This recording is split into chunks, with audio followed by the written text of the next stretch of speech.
ఫ్రిడ్జ్లో కూరగాయలు 15 రోజులైనా బూజు పట్టకుండా ఫ్రెష్గా ఉండాలంటే ఏం చేయాలో చూసేయండి.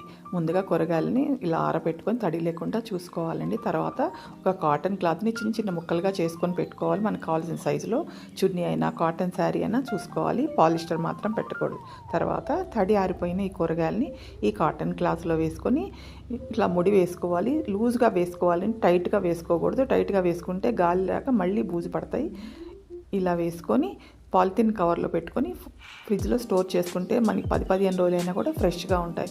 ఎప్పుడైనా మీకు క్లాత్ తడి పీల్చుకొని తడిగా అనిపిస్తే దాన్ని ఆరవేసుకొని మళ్ళీ పెట్టుకుంటే మళ్ళీ ఫ్రెష్గా ఉంటాయి.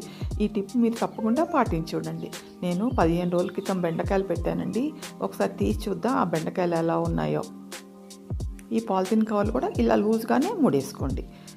బెండకాయలు చూసేద్దామా? చూడండి, తడి అంతా కూడా క్లాతే పీల్చుకుంది. బెండకాయలు మాత్రం ఫ్రెష్గా ఉన్నాయి. ఈ టిప్ మీరు కూడా పాటించేయండి.